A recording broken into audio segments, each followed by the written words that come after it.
The Princess Series, Beauty and the Beast. A long time ago, in a place not too far from here, there lived a girl who was so beautiful that everyone called her Beauty. She lived with her sisters and brothers and her beloved father, who was a successful merchant. Beauty's family lived a life of luxury. Until one day, when their house suddenly caught fire, and the family was forced to work night and day just to make ends meet. The merchant decided this was no way for his family to live, so he went out in search of riches. The merchant rode deep into the forest, where it suddenly became very stormy. He tried to seek shelter at a castle he saw in the distance. When he rode up to the castle, he saw a beautiful rose bush and decided to pick a rose for his sweet daughter Beauty. Suddenly, a beastly man appeared and yelled at the merchant for stealing one of his roses. He told the merchant that in order to pay for this bad deed, he must have one of his children live in the beast's castle. The merchant eventually made it back home and explained the situation to his children. Beauty felt so bad that she was the reason this happened that she agreed to live with the beast, and so she went to the castle. When she stepped inside, she looked around and was amazed by how beautiful the castle was. She had never seen anything like it before.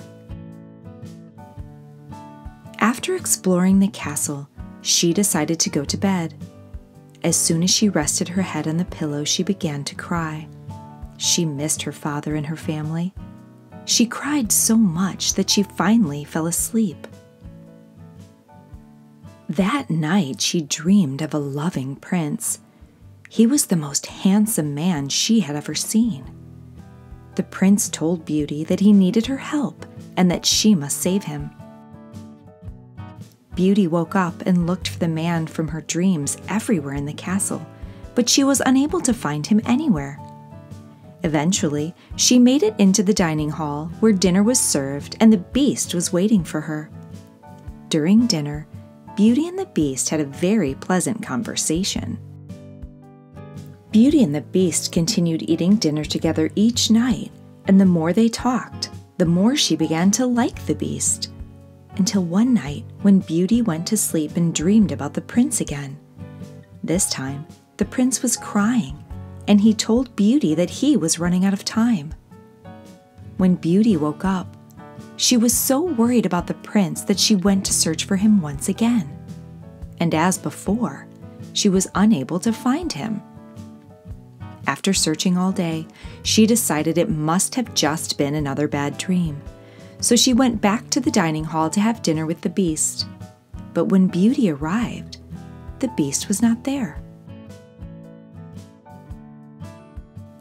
Beauty finally found the beast in his garden, but something was terribly wrong.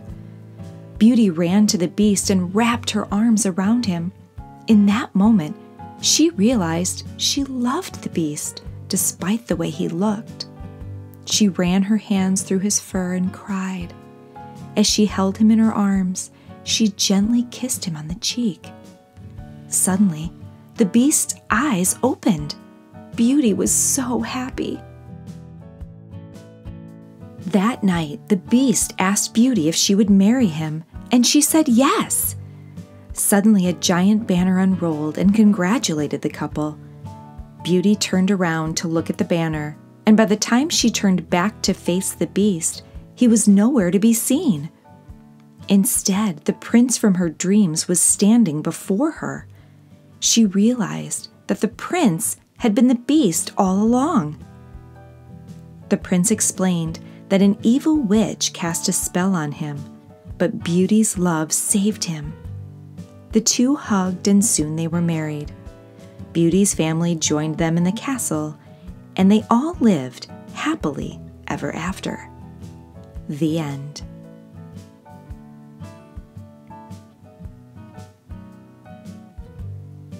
This has been Beauty and the Beast, narrated by Paula Larvick.